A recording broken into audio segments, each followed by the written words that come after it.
네, 오늘의 정치권 소식 엄경영 시대정신연구소장 김민하 시사평론가 두 분과 함께 짚어보겠습니다. 안녕하세요. 안녕하세요. 네, 어서 오세요. 자, 이 개혁신당 제3지대 빅텐트를 쳤는가 했는데 이준석 대표 측과 이낙연 공동대표 측이 통합선언 11일 만에 결별을 했습니다. 지금 따져보니까 창당대회도 못한 채 이제 헤어지는 게 돼버렸어요. 자, 이렇게까지 빨리 헤어질지 예상한 사람이 이렇게 많지는 않았을 것 같은데 분열의 원인 그리고 누가 가장 큰 책임이 있는지 어떻게 지금 분석하고 계십니까? 네, 근본적인 문제는 정체성 또는 대표성의 충돌이다. 저는 그렇게 생각하고 있고요. 이준석 대표는 혁신보수 또는 개혁보수를 대표했고 2030을 대변했다. 2030 남자를 대변했다. 이런 이제 정체성을 갖고 있는데 반면에 이낙연 대표는 비이재명 온건 진보를 대표했고 그리고 호남의 중우령층을 지지 기반으로 삼았다. 이렇게 볼 수 있거든요. 그런데 이런 정체성은 결코 하나로 이렇게 융합하기가 어려운 측면이 있었다. 이렇게 볼 수 있는데 사실 이번에 결렬 사태는 이준석 대표 쪽에서 좀 더 강하게 드라이브를 건 것이 아닌가. 그러니까 통합하고 나서 당원들의 강력한 항의를 받았죠. 이러면서 총선에서 위기의식을 느끼면서 아마도 이낙연 대표의 주장처럼 기획 결렬은 아니더라도 어쨌든 이 결렬에 중요한 책임이 있다 이렇게 볼 수 있는데요. 이준석 대표가 신당 창당을 하면서 이 정세를 좀 오판하는 경우가 많았고 그다음에 실수를 되풀이했다 이렇게 이제 지적을 할 수 있는데요. 사실 이준석 대표가 창당을 하게 된 원인 중에 하나는 국민의힘이 이번 총선에서 크게 패배할 것이다. 백석도 안 되고 강남 3구도 쉽지 않다. 그러니까 이런 것들이 이제 명분이었거든요. 그런데 이 어떤 그 총선 판세에 대한 예측이 어긋나면서 이제 크게 당황을 했고 또 이낙연 대표도 마찬가지입니다. 이낙연 대표도 본인이 신당 창당에 깃발을 들면 민주당 의원들이 대거 합류를 하고 이재명 대표가 크게 흔들릴 것이다. 이렇게 이제 판단을 했었는데 이것이 이제 다 어긋난 거죠. 그러면서 양측이 이 추석 연휴, 설 연휴 첫날 이제 그 급하게 통합을 하면서 여러 가지 그 문제를 노정을 시켰는데 사실 통합 자체도 양측이 다 오판한 것이다. 저는 이제 그렇게 보고 있고요. 이게 이제 연휴 끝나면서 거대 양당의 판세가 굳어지고 있고 특히 국민의힘 강세가 이제 강화되면서 이게 결별을 선택할 수밖에 없었다. 저는 그렇게 봅니다. 양쪽 다 책임이 있겠지만 이준석 대표 쪽이 조금 더 오판한 그런 그 가능성이 좀 있다 이렇게 이제 분석을 해주셨는데 보는 분에 따라서 좀 다르게 해석은 할 수 있을 것 같습니다. 어떻게 보셨습니까? 저도 양쪽 모두의 책임이라고 보고요. 그리고 뭐 누구의 오판이 더 컸느냐라기보다는 이 사태에 키를 쥔 건 누구였느냐라고 본다면 그거는 이준석 대표였다고 봅니다. 왜냐하면 지금도 말씀해 주셨듯이 결국은 이준석 대표의 지지층이 이 통합을 받아들이지 못하면서 왜냐하면 이준석 대표의 지지층은 이념적 유연성이나 이런 것들이 상당히 떨어진다라고 이제 말씀드린 적이 있는데 그렇기 때문에 이준석 대표로서는 행보의 어떤 제약이나 이런 게 크다라고 말씀드린 바가 있는데 이것을 사실은 개혁신당이라는 이름을 유지하는 것 그리고 이준석 대표의 법적 대표라는 지위를 유지하는 것 그리고 흡수합당이라는 그런 형식을 갖추는 거 이런 걸로 지지층을 설득할 수 있다라고 이준석 대표는 판단했던 건데 그게 이제 아니었던 거지 않습니까? 지지층이 흔들리면서 그러면서 사실은 지난 주말에 기자회견을 예고하고 사실상 그때부터 이 통합이 뭔가 흔들릴 수 있겠구나라는 것들이 예고된 거잖아요. 이걸 이제 말렸던 것까지 포함해서 생각을 해보면 이준석 대표 입장에서는 뭔가 이 상황을 돌파하지 않으면 안 된다 이런 마음을 가지면서 갈등이 크게 불거진 거거든요. 그러니까 키를 쥐고 있었던 건 사실 이준석 대표가 맞는데 다만 여기서 이낙연 이제 대표의 어떤 책임이랄까 이런 것들을 왜 거론하냐면 일단은 그 고비를 넘겼단 말이죠. 이준석 대표 이제 갈등의 폭이 커지는 국면은 주변에 이제 다른 분들이 이 기자회견을 막으면서 이준석 대표의 주말 기자회견을 막으면서 그 국면을 넘겼는데 넘기고 나서 최고위원회 열어가지고 거기서 이제 이 선거 지휘권이나 이런 것들을 이준석 대표가 표결로 이낙연 대표 쪽을 진압을 하면서 가지고 오면서 이제 이 통합이 어그러지는 일이 일어난 거 아니겠습니까? 근데 이 문제는 제가 볼 때는 좀 더 경험이 많고 그다음에 좀 더 이제 뭐 나이로 얘기할 문제는 아니겠습니다만 어쨌든 좀 더 많은 어떤 이력을 가지고 있는 이낙연 대표가 훨씬 더 현명하게 넘길 수 있었을 것이라고 보거든요.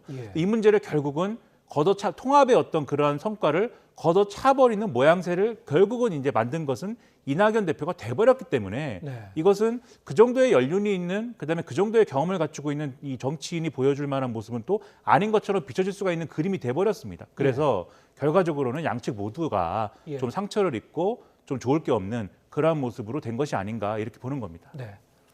김민하 평론가께서는 이낙연 전 대표가 좀 더 경륜을 발휘했으면 하는 그런 아쉬움이 남는데 결국 뭐 양측이 다 이제 책임이 있다 이렇게 이제 분석을 해주셨고, 자 이렇게 되면은 이준석 대표 측 그리고 이낙연 대표 측 서로 이제 이 독자 행보를 해야 되는데 일단 개혁신당에 남게 된 이준석 대표 측은 지금 어떻게 해 나갈지 좀 따져보겠습니다. 일단 일부 이탈 조짐을 보였던 그런 그 지지층은 좀 재결집 가능성이 좀 있겠죠. 어떻게 보십니까? 네, 이준석 대표의 지지 기반은 2030 남자의 일부로 이제 한정할 수 있는데요. 물론 이제 이 재결집 가능성은 있지만 저는 이번 그 신당 결렬 사태를 통해서 타격이 크다. 그러니까 리더십 훼손을 당했다 이렇게 보고 있고요. 예. 그리고 사실 지금 국민의힘 공천이 순조롭게 진행이 되면서 국민의힘에서 이준석 그 신당 쪽으로 와야 되는 그런 사람들이 지금 되게 그러니까 줄어들고 있습니다. 예. 현재 그 컷오프된 의원은 비례대표 2명밖에 없고요. 대부분의 지역구 의원은 지금 경선 과정에 들어가 있거든요. 예. 그리고 또 전국적으로 지금 그 이 국민의힘의 우세 분위기가 확산되고 있는 상황에서 예.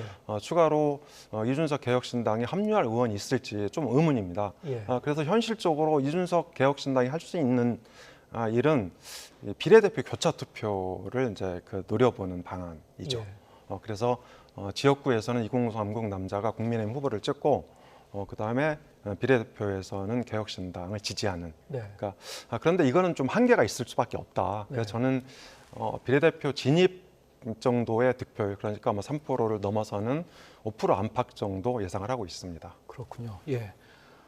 그러니까 정치적으로 이제 리더십에도 좀 타격을 받았을 것이고 세분리기에도 한계가 있을 것이다 이렇게 이제 분석을 해주셨는데 이 지지층과 그리고 중도층 측면에서 보면 어떤 그 반응을 보일지 어떻게 전망하십니까?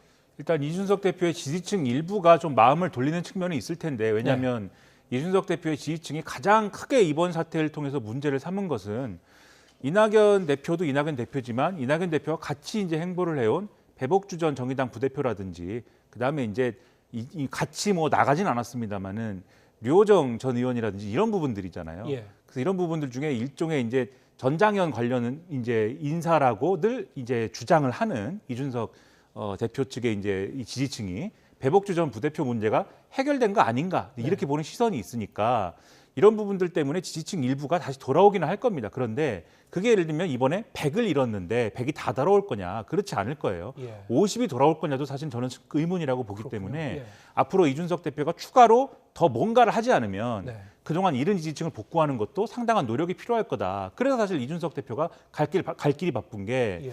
지금 당장 이 지지층을 복구하는 거에 더해가지고 지금 개혁신당을 뭔가 뭔가 통합을 어쨌든 해놓은 상황은 유지를 하는 거 아닙니까? 새로운 예. 미래가 떠나더라도 네. 나머지 사람들이 같이 있는 상황은 유지가 되는 거잖아요. 예. 그것의 시너지까지 같이 만들기 위해서는 갈 길이 바쁘기 때문에 뭔가 정책도 계속 발표한다고 하고 뭔가 액션을 취해야 된다라고 지금 주장을 하면서 그래서 뭔가 정권을 달라고 지금 얘기를 하는 거잖아요. 예. 정권을 가지겠다고 얘기를 하는 거잖아요. 근데 그런 걸 취하더라도 지지층 복구가 좀 어려울 수 있고 마찬가지로 뒤집어서 얘기를 해보면 어쨌든 중도층이 제3지대에 반응을 하는 가장 큰 요인은 뭔가 하나가 된 것 같다. 그리고 그 하나가 되는 안에서 네. 하나가 된 안에서 기성 정치와는 뭔가 다른 모습들이 보이는 것 같다. 이런 걸 이제 좀 적극적으로 보여줄 수 있을 때 예. 중도층이 움직일 수 있는 유인이 생기는 것인데 지금까지의 과정을 보면 오히려 기성 정치가 뭔가 갈등하고 자기들끼리 만났다가 급하게 헤어졌다가 하는 모습이 좀 기성 정치랑 비슷한 것 같다. 예. 이런 느낌을 주기에 충분한 그런 과정이었거든요. 그렇다고 하면은 이 상황 자체가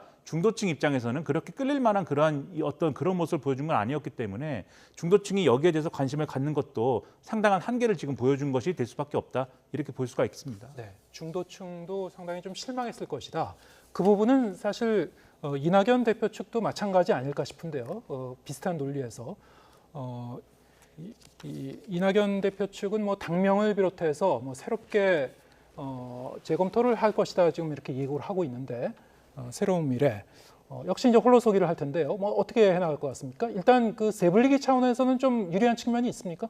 네, 그렇습니다. 이낙연 대표 쪽은 오히려 민주당 정체성을 조금 회복을 하면서 확장의 계기로 활용할 수 있을 것 같습니다. 그리고 오늘 결렬선언을 했는데요. 이 타이밍이 절묘합니다. 왜냐하면 어제부터 하위 20%에 대한 통보, 개별 통보를 시작을 했거든요. 예. 그러면서 이낙연 대표가 이 시기를 좀 맞추지 않았나. 그리고 여의도 정치권에는 지금 이 이낙연 대표 신당에 합류하겠다는 그런 이제 그 의원들, 이런 이제 거론되는 의원들이 굉장히 많아지고 있거든요. 예. 그래서 저는 이낙연 대표 쪽은 민주당 정체성을 강화하면서 이준석 대표와 결별을 통해서 민주당 출신 의원들을 받아들일 수 있는 공간을 만들었다. 예. 저는 그렇게 생각을 하고요. 그리고 사실 총선에서 비례대표 투표를 높이는 가장 효과적인 방법 중에 하나가 지역구에서 경쟁력 있는 인물들을 많이 공천하는 거거든요. 예. 저는 그런 면에서 저는 이낙연 대표 쪽은 오히려 이준석 대표 쪽보다 조금 더 좋은 분위기를 만들고 있다. 그리고 지금 민주당의 공천 갈등이 굉장히 커지고 있거든요. 그러니까 민주당이 안 좋으면 안 좋을수록 그 반사 이익은 이낙연 대표 쪽이 가져갈 수밖에 없다 이렇게 생각을 합니다. 네, 빅텐트가 쪼개진 거는 이낙연 대표 측도 상당히 좀 불이익을 받을 수밖에 없는 그런 상황이지만 상대적으로 개혁신당에 비해서는 좀 입지가 좀 유리한 편이다. 어떻게 분석하십니까? 지금 말씀대로 이제 한 가지 시나리오가 있다면은 지금 예. 말씀하신 대로 민주당에서 공천 갈등이 심각하게 벌어지고 있고 특히나 뒤에 좀 얘기하겠지만 이재명 대표가 직접적으로 이 공천 갈등에 이제 어떤 직접적인 어떤 행위자로 등장을 하면서 예. 이것의 갈등이 쉽게 봉합되지 않을 것으로 보이거든요. 그러면 공천에 탈락한 분들이 어떤 여러 가지 명분을 가지고 이낙연 대표가 주도하는 새로운 미래에 참여할 수 있는 가능성이 열린 거죠. 예. 그렇게 본다라고 하면은 총선에서 새로운 미래가 일정 정도는 성과를 낼 수 있는 가능성이 분명히 열린 것인데, 근데 아마도 이렇게 좀 공천을 받지 못한 분들의 입장에서 반드시 새로운 미래에 가서 그러면 선거를 뛸 것이냐의 문제는 여전히 이제 얼마나 그 새로운 미래에 참여해서 선거를 대응할 것이냐, 아니면은 그냥 무소속이라든가 다른 방식으로 대응할 것이냐에 좀 저울질을 할 가능성은 여전히 남아 있다고 봅니다. 그래서 두 가지, 민주당이 예를 들면 공천 갈등이나 이런 것들을 기적적으로, 저는 그 가능성 높지 않다고 보는데, 기적적으로 봉합할 수 있느냐의 문제가 첫 번째가 있을 것이고, 봉합한다기보다는 그 수습을 뭔가 하는 것이냐, 이게 첫 번째가 있을 것이고, 그 수습이 어느 정도 된다라고 하면은 새로운 미래가 아니더라도 다른 방식으로 이 공천에 탈락한 의원들이 다른 방식의 어떤 모색을 할 수 있는 거거든요. 예. 그 점 하나 봐야 될 것 같고, 두 번째로 공천 갈등이 심각하더라도 새로운 미래에 대한 이 국민들의 판단 자체가 이거 별로 좋지 않은 것 같다라는 판단이 있을 수가 있어요. 그 호남 지역에서라든가 이런 쪽의 여론이 어떻게 움직이느냐가 이제 관건이라고 보거든요. 그렇게 될 경우에 굳이 새로운 미래라는 이 당의 간판을 등에 업고 총선에 대응할 것이냐, 이거는 각각의 지역구 사정에 따라서 판단이 갈릴 수도 있는 문제다, 이렇게 생각이 됩니다. 예, 알겠습니다. 자, 이런 가운데 민주당 내에서는 공천과 관련해서 점점 더 이제 잡음이 커지고 있습니다. 어제는 이제 4선 김영주 의원이 탈당을 선언했습니다. 하위 20% 통보를 받았다고 공개를 했고, 오늘도 2명의 의원이 이 하위 10% 통보를 받았다고 이렇게 지금 공개를 했고, 여러 가지 비판의 목소리를 높였는데 어떻게 보셨습니까? 네, 하위 10%면 감점이 30%거든요. 예. 그래서 현실적으로 경쟁자를 따돌릴 수 없다, 그런 이제 문제가 있는 것 같고요. 그리고 이제 하위 10%, 하위 20% 이렇게 통보를 통해서 강성 지지층에 대한 좌포찍기, 이런 이제 효과도 나타날 수 있다. 네. 이렇게 볼 수 있는데, 비명계가 전반적으로 위축되고 있고 몰리고 있다, 이렇게 볼 수 있는데, 저는 민주당 공천이 산무 공천 형태로 진행이 되고 있다, 이렇게 생각을 합니다. 첫 번째는 권위를 상실했다. 네. 그러니까 이재명 대표가 사법 리스크를 많이 안고 있는데, 이재명 대표가 직접 전화를 해서 설득을 한다거나 내지는 이제 형평성 문제가 논란이 될 수 있거든요. 그래서 이 공천의 권위가 완전히 사라졌다, 이렇게 볼 수 있을 것 같고요. 그리고 경쟁력을 중심으로 공천을 해야 되는데 공천 자체가 목적인 것처럼 돼 있어요. 지금 민주당한테 한강벨트라든지, 그리고 이제 인천, 수도권, 경기도 동남부 이런 데가 다 험지거든요. 네. 그런데 험지에서는 경쟁력 있는 인물을 골라서 공천을 해야 당선을 할 거 아닙니까? 예. 근데 마치 지역위원회를 확보하기 위한, 그러니까 8월에 있을 전당대회를 대비하는 그런 공천처럼 공천이 이루어지고 있다, 이렇게 지적을 할 수 있을 것 같고요. 그리고 마지막으로 국민의힘처럼 쿨하게 수용하는 그런 탈락자들이 한 명도 없다. 예. 그래서 공천 갈등이 일파만파 커지고 있는 상황이고, 이것이 이 총선 전망을 굉장히 어둡게 하고 있다, 저는 그렇게 생각을 합니다. 예. 오늘 본인의 이제 하위 통보 사실을 밝힌 박용진 의원이나 윤영찬 의원 같은 경우에는 하위 10%. 하위 10% 같으면은 뭐 이거는 거의 뭐 컷오프나 다름없는 경선에 들어가더라도 뭐 굉장한 불이익을 안고 할 수밖에 없는 그런 입장인데 이 공천 작업이 투명하게 이루어지지 않고 있다 이런 비판이 이런 분들 이제 중심으로 좀 계속 이어지고 있고요. 어떤 기준으로 평가를 하길래 계속 이렇게 잡음이 계속될까요? 뭐 공천 기준이 뭐냐에 대해서는 사실 공천을 세부적으로 어디에 몇 점을 주고 어떻게 평가했느냐는 일반적으로 이 국면에서 그것을 다 세세하게 밝히지는 않죠, 대부분. 그런데 지금 이 탈락에 가까운 지금 결과를 받아든 의원들, 특히 어제 이제 김영주 의원 같은 경우에 문제 제기를 하는 게 가령 정량 평가, 정성 평가를 나눈다면 왜냐하면 이 기준 자체는 어떤 기준에 의해서 평가할 거냐 자체는 공개가 돼 있거든요. 그런데 그래서 이 기준 자체를 놓고 비교를 할 때 정량 평가, 정성 평가를 나눠 갖고 만약에 평가를 한다면 정량 평가라는 건 객관적인 지표 아닙니까? 그런데 김영주 의원 같은 경우에 주장은 뭐냐면 이 정량 평가에 있어서는 다른 의원들하고 비교할 때 내가 결코 밀리지 않는다. 객관적으로 봐도 그렇다면 정성 평가나 이런 데서 이 뭔가의 불이익을 나에게 안겼을 것인데 그러면 그 정성평가가 객관적으로 진행되지 않았다는 그러한 증거가 되지 않겠느냐. 그러니까 정량평가가 어떻게 진행됐는지를 지표로 한번 밝혀봐라.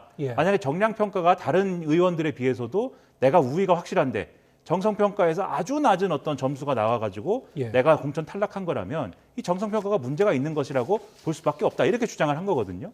마찬가지로 이 정성평가가 어떻게 이루어졌는지에 따라서 다른 의원들도 혹시라도 이게 가령 소위 말하는 비명계이기 때문에 가질 수밖에 없는 여러 가지 이제 그러한 이 활동 내용이라든가 이런 것들에 의한 평가가 여기에 반영되는 그런 구조였다라고 하면 당연히 이 부분에 있어서는 이거는 불공정한 공천이다 이렇게 주장을 할 수가 있게 되겠죠. 그래서 이 부분이 이제 상당히 이제 핵심적인 문제였던 그러한 부분이 되는 것 같고 그다음에 여기에 더해서 최근에 이제 계속 얘기 나오는 게 다면 평가 부분이 있습니다. 다면 평가라는 건 뭐냐면 각 의원의 보좌관이라든가 이제 내부에 있는 그 서로 의원 상호 간의 평가라든가 이런 게 반영되는 구조가 있는데 이것도 결과적으로는 결국 주류에 유리한 어떤 반영 방식이 아니겠습니까? 그래서 이런 데서 점수가 많이 깎인 거 아니겠느냐라는 얘기도 하는데 근데 본질적으로는 지금 보도가 나오는 것처럼 이러한 어떤 평가 방식으로라도 공천관리위라는 공식적인 기구에서 제대로 됐으면 그러면 또 하나의 설명할 수 있는 근거는 있는 거예요. 그래도. 근데 최근에 보도를 보면은 그게 아니라 이재명 대표하고 소위 말하는 이제 친명계 어떤 언론은 뭐 그것도 신명계다 이렇게 쓰던데 새로운 친명계라는 얘기죠. 새로운 친명계들이 가령 일주일에 2번씩 회의를 해가지고 별도의 공간에서 회의를 해가지고 거기서 소위 말하는 유령 여론조사를 돌려가지고 여기서 사실상 공천 얘기를 다 논의하고 심지어 여기서 공천 관련한 불출마 공고라든지 이런 것들도 대표가 직접 전화를 해서 걸 수 있는 근거가 이런 데서 마련된 거 아니냐 이런 얘기까지 나오고 있는 거 아니겠습니까? 그럼 이 공천 갈등 자체가 수습이 안 되기 때문에 기준에 대한 이러한 여러 가지 문제 제기라든가 이런 것들은 공천 마무리될 때까지 아마 계속 나올 수밖에 없을 겁니다. 지금 말씀하신 부분 정체불명의 여론조사가 진행되고 있다. 비주류 의원들을 중심으로 본인의 이름이 빠진 여론조사가 자신의 지역구에서 진행됐다 이렇게 주장을 하고 있고 거기에 대해서 이제 비판의 목소리를 높이고 있고 누군가 이제 책임 있는 당에 책임 있는 사람이 나서서 이제 교통 정리를 좀 해주고 신뢰를 다시 이제 확보해야 될 텐데 특단의 대책이 필요한 상황 같습니다. 어떤 것이 가능할까요? 네, 그렇습니다. 사실 경선 여론조사는 민주당에서는 민주연구원이 있지 않습니까? 민주연구원에서 그러니까 다른 여론조사 기관에 의뢰를 해서 이런 식으로 진행을 합니다. 근데 이름은 이제 민주연구원으로 하거든요. 그러니까 다른 조사 기관이 대행을 하더라도 이렇게 되면 전혀 문제가 안 생기죠. 근데 민주연구원이 아닌 전혀 다른 여론조사 기관이 이렇게 개인적인 어떤 라인, 사적인 라인을 통해서 여론조사를 대행하고 있는 게 문제가 되는 거죠. 그리고 여기에 부평을의 홍영표 의원을 완전히 뺀다든지 그리고 동작을의 이수진 의원을 완전히 빼고 뭐 아까 말씀하신 신명 의원을 넣는다든지 이런 식으로 여론조사가 진행이 되면 그 지역에서 여론조사 전화 받는 사람들은 당연히 다 그런 거 다 녹음합니다. 녹음해서 이제 그 각종 루트를 통해서 항의를 하고 이렇게 이제 문제를 삼거든요. 그러니까 그러면서 이 공천 잡음이 일파만파 커지는 거예요. 그러니까 이런 걸 보면 이재명 대표가 공인의식 그리고 리더십 이런 것들이 제대로 갖춰져 있느냐, 공당의 대표로서 역할을 제대로 하고 있느냐 이런 게 저는 이제 문제가 많이 된다고 보고요. 이것을 해소하기 위해서는 정말 이재명 대표가 손을 떼고 공관위한테 투명하게 맡겨야 됩니다. 그리고 예를 들어서 여론조사 결과도 공개를 하면 되거든요. 근데 민주당은 여론조사 결과 공개 안 합니다. 소송 갈 때까지. 그러니까 뭔가 데이터에 대해서 이렇게 손을 댈 수도 있는 그런 이제 어떤 이 잡음을 잡음의 여지를 이제 두고 있는 거죠. 예. 여기에 대해서 하나만 말씀드리면 네. 공천을 시작할 때부터 민주당은 반추를 잘못 끼고 있는 거예요. 예. 그러니까 공천 논의 시작할 때부터 친명 대 친문 구도를 만든 거지 않습니까? 임종석 전 비서실장 공천 문제부터. 그러니까 예를 들어서 처음부터 임종석 공천 문제다라고 하면 임종석 전 비서실장 같은 사람은 이런 무게감 있는 사람은 허음지에 나가서 당에 기여를 해라. 이런 논리로 얘기를 했으면 네. 임종석 전 비서실장이 험지 출마를 거부한다라는 얘기가 될 것이고 이제 예. 만약에 중성동 의뢰 계속 고집을 한다면 그런 것들이 이제 중성동 가be 이제 고집을 한다면 그런 것들을 가지고 왜 그러면 헌신하지 않습니까? 희생하지 않습니까? 이런 얘기로 가져가면서 공천은 희생이다 뭐 이런 얘기가 될 텐데 네. 혁신 공천이다 이런 얘기로 연결될 텐데 그게 아니라 친명 대 친문 구도를 만들고 한 달 동안 얘기를 했어요. 예. 그 얘기를 한 상황에서 비선 얘기 나오죠. 그리고 말씀하신 대로 뭐 여론조사 얘기 나오죠. 이러면 공천에서 있을 수 있는 모든 나쁜 얘기가 지금 다 나온 거거든요. 그리고 예. 그게 직접적으로 이재명 대표의 책임론까지 연결된다라고 하면은 과연 이재명 대표 체제로 총선 치를 수 있겠느냐라고 하는 의문이 지지층 내에서도 제기될 수밖에 없는 구도여서 결국은 그러면 이재명 대표의 이선 후퇴라든지 조기에 선대위를 꾸려서 이 선대위원장이 예. 예를 들면 통합적으로 구성된 선대위가 총선을 이끈다든지 이런 여러 가지 대안이 논의가 될 수밖에 없는 구조로 이미 간 거다 이렇게 예. 봐야 되는 겁니다. 네. 내일 민주당에서 의원총회가 있고 또 이와 관련해서 또 집단적인 반발의 목소리가 나올지 어떤 문제 제기가 나올지 좀 더 지켜보도록 하고요. 국민의힘 공천 상황도 보겠습니다. 국민의힘은 일단 공천 작업 이제 반환점은 이제 돈 상태인데 민주당에 비해서는 상대적으로 뭐 잡음이 이제 최소화되는 그런 모습인 것 같고요. 뭐 지역구 재배치에 대해서도 중진들이 대체로 수용을 하는 그런 분위기고. 뭐 이를테면 공관위원인 이철규 의원은 경선을 이제 자청했다고 그러는데요. 이런 것들 전반적인 분위기 어떻게 보셨습니까? 네. 국민의힘 공천은 사실 지난 총선에서 지역구에서 94석을 배출했거든요. 예. 그러니까 94석의 축복이다. 일단 저는 이제 그렇게 보고요. 왜냐하면 비어 있는 지역구가 너무 많아요. 그래서 자체 경쟁 자체가 좀 치열하지 않다. 예. 이런 측면이 좀 있습니다. 그리고 이제 부산 경남 공천은 대부분 다 했어요. 대부분 다 했고 일부 경선 지역 남아 있고 문제는 지금 이 TK 지역 25개 지역구로 이제 넘어가 있는데 예. 여기에 대략 한 15개 정도가 아직 발표를 못했다. 그래서 이 15개 지역에서 물갈이가 어느 정도 진행이 될 거냐. 이게 문제인데요. 사실 국민의힘도 그 물갈이를 속도를 못 내고 있습니다. 첫 번째가 29일 본회의에서 쌍특검 처리해야 되지 않습니까? 예. 이태원 특별법하고 이런 것들 때문에 이제 이탈 의원을 최소화해야 되는 그런 부담이 있는 것이고, 예. 그리고 이준석 신당행을 차단하기 위해서 물갈이를 조금 늦추는 그런 부분도 있다 이렇게 이제 보여지는데요. 사실 저는 TK도 지금까지 기조를 이어갈 거로 봅니다. 다만 국민의힘 공천이 세대 교차라든지 시대 정신을 담는다든지 내지는 이제 물갈이라든지 이런 부분에서는 이제 다소 미흡하다 그런 이제 이런 거를 지적을 할 수 있는데 사실 한동훈 비대위 체제가 출범한 게 총선 앞두고 3개월 전이거든요. 예. 그래서 뭔가 총선 준비를 하기에는 다소 역부족이었다. 네. 저는 이제 그런 그 측면이 있다고 보고요. 그리고 다만 그 경쟁력 중심으로 공천을 하면서 윤심을 차단했다. 이거는 이제 저는 큰 성과라고 봅니다. 네. 그러니까 이를테면은 용산 그 참모 출신 예비 후보들에 대한 단수 공천 뭐 최소화하는 그런 모양새를 띄었고 쟁점 그 지역에 대해서는 뭐 경선으로 돌린다든가 대체로 지역구 재배치를 하더라도 본인들이 좀 수용하는 그런 모양새들 어떻게 이런 걸 잘 수습해 나갔을까요?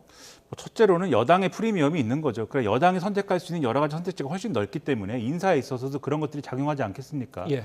기본적인 구조의 문제에서 여당 프리미엄이 있다고 보고 여당 프리미엄이라는 건 구체적으로 어떤 겁니까? 예를 들면 경선에서 탈락한다든지 예. 공천을 못 받는다든지 이런 분들에 대해서도 예. 나중에라도 여러 가지 인사적인 배려는 가능한 거잖아요. 여당이라는 정부 여당을 맡고 있는 구조라는 것은 갈 자리가 많다.